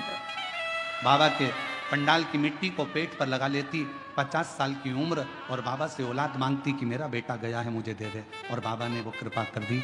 आज मेरे बेटे को वापिस मेरे बाबा ने मुझे दे दिया और मेरा बाबा की कृपा से मेरे घर में बेटे का जन्म हुआ है। मैं बेटे को लेकर यहाँ आई हूँ प्रणाम करने के लिए। जो 18 साल का लड़का गया उसका भी फोटो लगा रही हूँ और जो दूसरा बेटा जन्मा उसका भी फोटो लगा रही हूँ। एलईडी पर दोनों के फोटो, आप पहले 18 साल का जो लड़का चले गया उसका फोटो देखें और फिर दूसरा फोटो जो बाबा ने 50 साल की आयु में बेटा दिया है उसका दर्शन करें, उस बेटे को जो 50 साल की आयु में।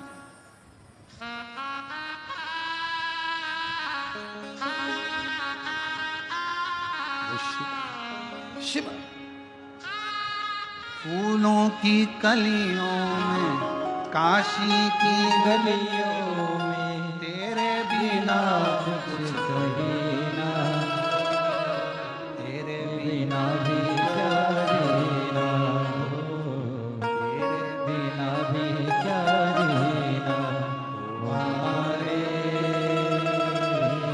तेरे बिना भी क्या जीना ओ शंभु रे,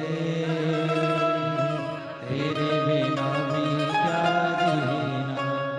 फूलों की गलियों में, काशी की गलियों में, फूलों की गलियों में, काशी की गलियों में, तेरे बिना कुछ कही ना, तेरे बिना भी क्या जीना ओ शंभु रे, तेरे बिना भी क्या जीना ओ बाबा रे,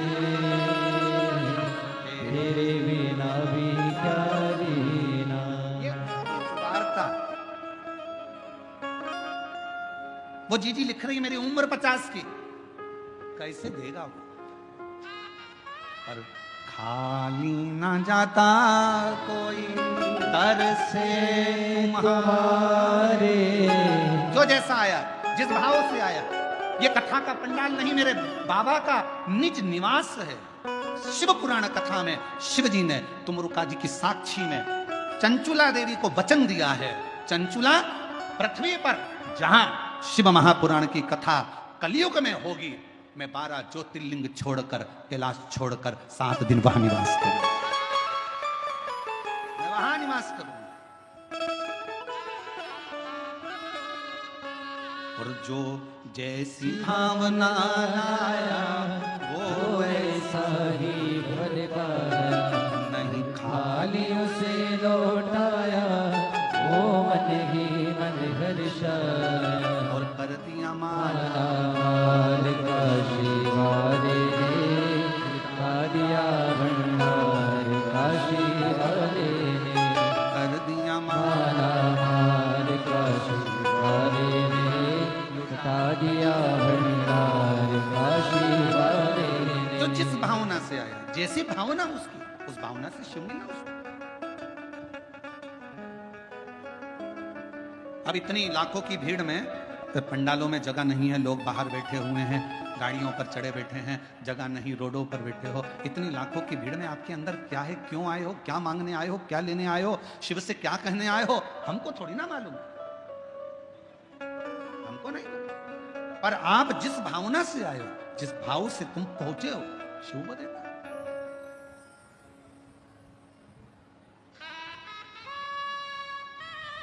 शिव वो प्रदान कर।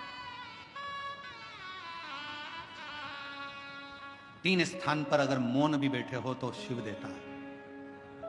पहला, बेलपत्र के वृक्ष की छांव में थोड़ी देर मौन होकर बैठकर उसको याद करो, स्मरण करो। दूसरा, शिवालय में, मेरे शंकर के मंदिर में जाकर थोड़ी देर मौन होकर बैठकर प्राप्त कर सकते।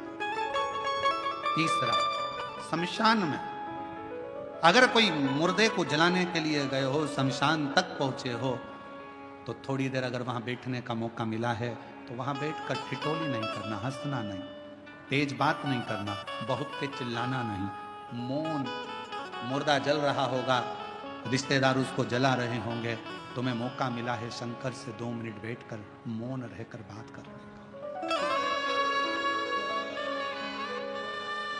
आज के जमाने में लोग शमशान में भी अगर जाकर बैठते हैं तो इतनी ठिठोली, इतनी बातें करते हैं, इतना हंसते हैं, कोई गुटखा खाता, कोई पानी पीता, कोई कुछ करता। आधे से ज्यादा एंजॉय तो लोग मसान में कर लेते हैं।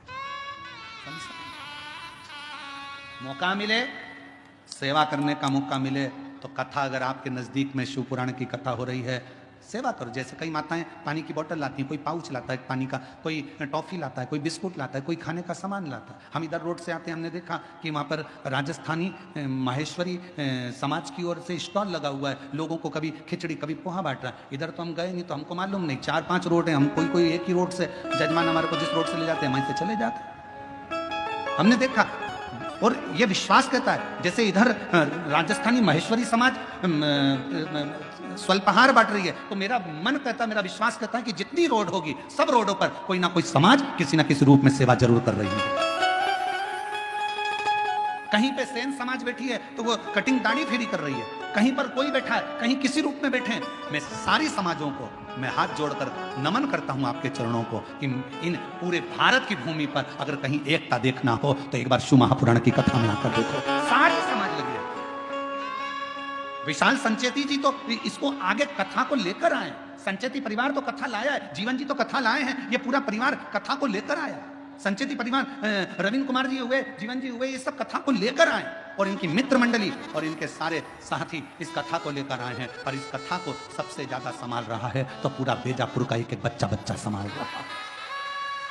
प्रशासन, यहाँ के कलेक्टर महोदय, एसपी, आईजी, डीआईजी, कमिश्नर, यहाँ के एसडीएम, यहाँ के टीआई, यहाँ के तहसीलदार, यहाँ के एक मिनिस्टर, मंत्री, सांसद, विधायक, अध्यक्ष, उपाध्यक्ष, यहाँ के जो भी पदाधिकारी गण हैं वो इस पूरी व्यवस्था को संभालने में लगे हुए पूरी।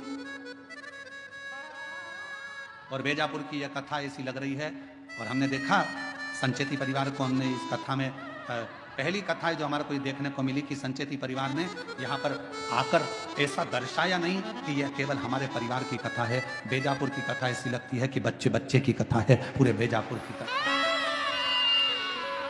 और मैं श्री विशाल संचेती जी को इसके लिए धन्यवाद देता हूँ, बहुत बहुत साधुवाद देता हूँ। ये लगा नहीं कि केवल एक व्यक्ति या एक परिवार की, यह सबकी है शिव उपासना। पार्वती जी की कथा कर रही है, बेलपत्र की कथा कर रही है। बेलपत्र के वृक्ष के नीचे भी अगर बैठो तो तुम शांति से 2 क्षण मौन होकर उस शिव को याद करो।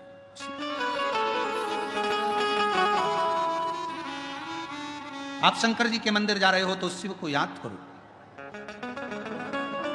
एक बहन ने अपना फोटो लगाया है कावड़ यात्रा का, सीहोर का।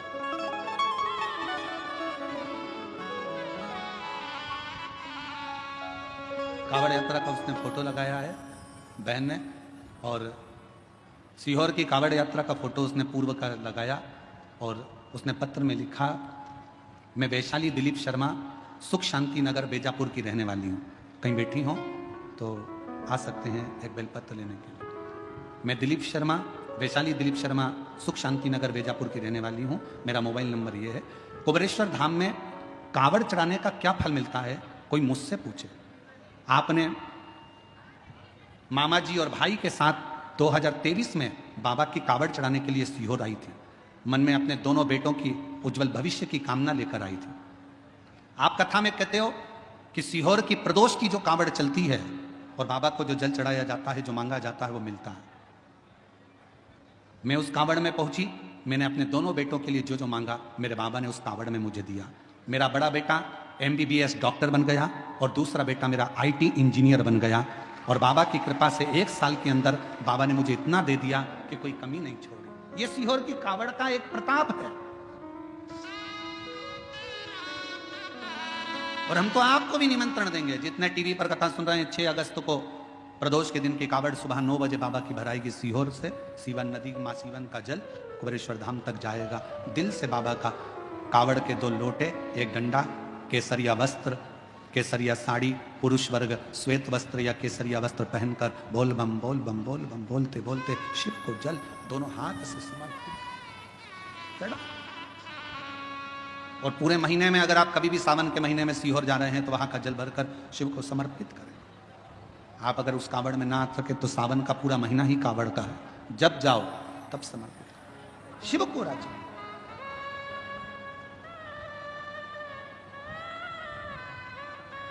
3 स्थान पर मौन बैठने पर भी कुछ मत मांगो तो भी शिव दे देता। कुछ मत मांगो। आप अगर वहां जाकर मौन होकर बैठ गए तो भी शंकर दे देते, तो भी शिव दे देते।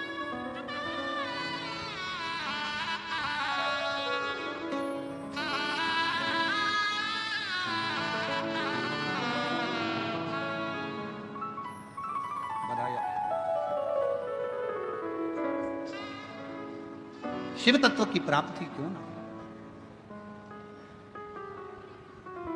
एक सुंदर सी कथा शिव महापुराण के अंतर्गत आती है।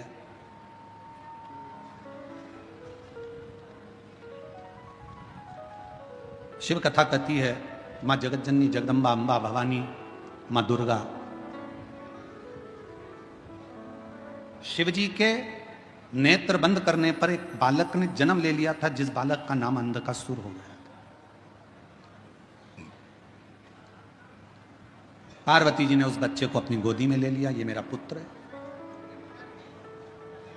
ये मेरा बेटा है।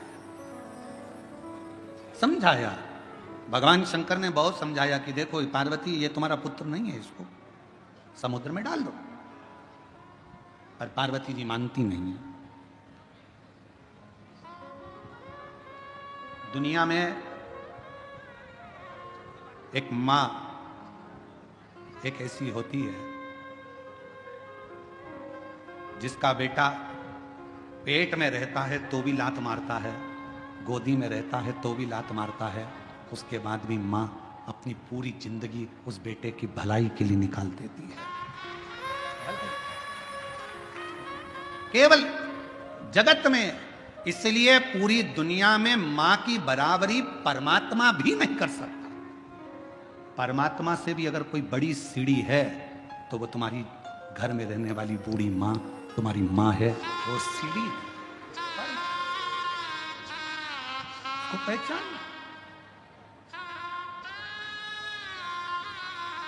फिर निवेदन करूंगा, लोगों को हमारी बात का थोड़ा बुरा ज्यादा लगता है तो हमारी बात का बुरा लगे उससे पहले ही आपसे कह देता हूं कि मेरी बात का बुरा लगे तो क्षमा करना, पर कहूंगा जरूर।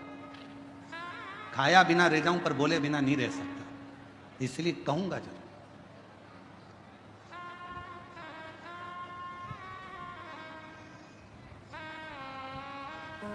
कि जिस घर में माँ बाप की इज्जत नहीं होती, उस घर में देखना कभी बरकत नहीं होती। जिस घर में माता पिता का सम्मान है, माता पिता का जिस घर में सम्मान, और फिर कहूं, पत्नी अगले जन्म में मिलेगी, बच्चे अगले जन्म में मिलेंगे। तुम जो जन्म लोगे हर जन्म में तुम्हें पत्नी भी मिलेगी। वो कहते ना, तुम गधा भी बनकर पैदा हो गए तो पत्नी मिलेगी, कुत्ता भी बनकर पैदा हो गए तो भी पत्नी मिलेगी, बच्चे भी मिलेंगे, खाने को भी मिलेगा, पीने को भी मिलेगा। पर हर जन्म में जो माँ इस जन्म में मिलती है वो हर जन्म में नहीं मिलती है। माँ एक बात, इज्जत करो, सम्मान करो, सत्कार करो। थोड़ा ऊंचा नीचा बोल भी देना तो उसके वचन का बुरा मत मानो, बहुत प्रसन्नता में जवाब दो उसको, माँ है। अंधकासुर को गोदी में ले लिया मेरे शिव जी ने, मेरी पार्वती जी ने, और कहा ये मेरा पुत्र है। शंकर भगवान कह रहे हैं ये नेत्र बंद करने के बाद हुआ, इसको फेंक दो। नहीं, माँ माँ होती है। बेटा कैसा भी हो तो भी माँ कभी अपने बच्चे को, हाँ कभी कभी नाराज होती है ना तो गुस्से में बद्दुआ दे देती है, अपशब्द कह देती है, ताना दे देती है, आड़ा टेढ़ा बोल देती है, सब चलेगा। पर माँ से बड़ी कोई दौलत नहीं।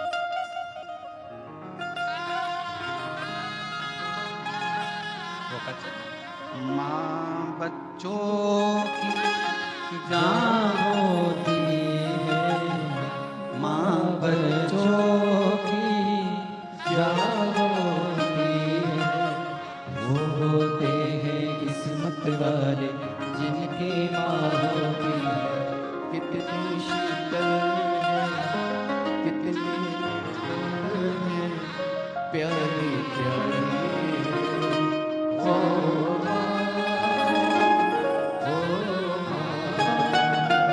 ध्यान रखें अपनी जिंदगी में, मायका पिता के नाम से नहीं होता, मायका माँ के नाम से चालू होता है। मायका मेरी माँ का घर है, और मायका कब तक है? जब तक माँ जीवित है तब तक मायका। गर्व करना कि मेरी माँ है, मेरी मम्मी बैठी है, माँ है।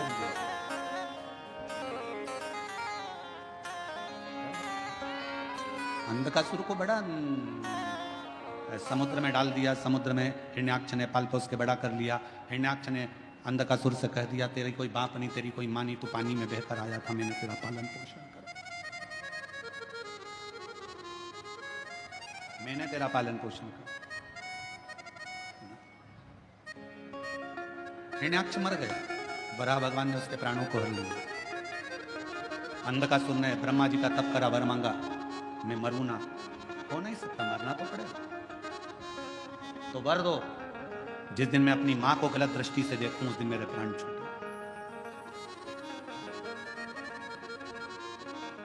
शिव पुराण की कथा कहती है, जिंदगी में मनुष्य के हाथों से ऐसा कोई दिन नहीं निकलता जिस दिन मनुष्य के हाथ से कोई पाप नहीं होता।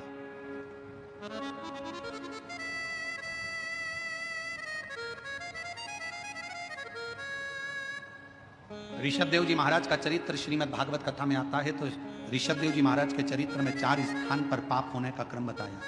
पहला, झाड़ू लगाते समय छोटे छोटे जीव मर जाते हैं, पाप माथे चढ़ जाता है, ऋषभ देव जी महाराज का चरित्र श्रीमद् भागवत में कहा। दूसरा, कपड़े धोते, नहाते, बर्तन धोते समय छोटे छोटे जीव मर जाते हैं, पाप माथे चढ़ जाता है। तीसरा, अग्नि जलाते समय, गैस जलाते समय, चूल्हा जलाते समय, लाइट जलाते समय छोटे छोटे जीव मर जाते हैं, जिसका पाप माथे चढ़ जाता है। चौथा, ऋषभ देव जी महाराज का चरित्र कहता है, जब पैदल चलकर जाते हैं तो पांव के नीचे छोटे छोटे जीव मर जाते हैं। श्रीमद् भागवत में ऋषभ देव जी महाराज का चरित्र कहता है कि 4 स्थान पर हर व्यक्ति से पाप होता है। हर व्यक्ति के मस्तक पर पाप की गठरिया बंधी होती है। पर वो पाप कहां समाप्त होता है? शिव महापुराण की कथा कहती है, जब हम किसी बेलपत्र के वृक्ष के नीचे से निकल कर चले जाते हैं तो हमारे मस्तक पर चढ़ा हुआ सारा पाप एक क्षण में समाप्त हो जाता है। एक क्षण में बेलपत्र के वृक्ष की छांव हमारे संपूर्ण जीवन के पापों को समाप्त कर देती है। इसीलिए रोज पाप होता है तो रोज बेलपत्र के वृक्ष के नीचे एक लोटा जल चढ़ाया करो, या बेलपत्र के वृक्ष के नीचे से निकल कर जाया करो। अपने मोहल्ले में, अपनी कॉलोनी में अगर कोई बेलपत्री का पेड़ हो तो तुम्हें जाना उधर से है तो पति से कहना इधर से ले चलो, उसकी छांव में से थोड़ा सा निकल कर चले जाएंगे तो हमारी जिंदगी के पाप करना समाप्त हो। अंधकासुर ने मांगा कि मां को गलत दृष्टि से, उसको मालूम नहीं था कि पार्वती मेरी माता है, और पार्वती मैया को ही गलत दृष्टि से देख लिया। शिव जी ने काल भैरव को प्रकट कर कर उस अंधकासुर को समाप्त। मां होती, किसी को भी गलत विचार से, गलत दृष्टि से, गलत भाव से कभी ना बोले। जगत में एक बात याद रखना, अपनी माता हो या किसी दूसरे की माता हो, किसी भी माता के लिए कभी गलत ना तो लिखना, ना पढ़ना, ना सुनना, क्योंकि जगत की प्रत्येक माँ अपने बच्चे को गर्भ में रखती है और वो गर्भस्थ रखने वाली माँ कोई साधारण नहीं है।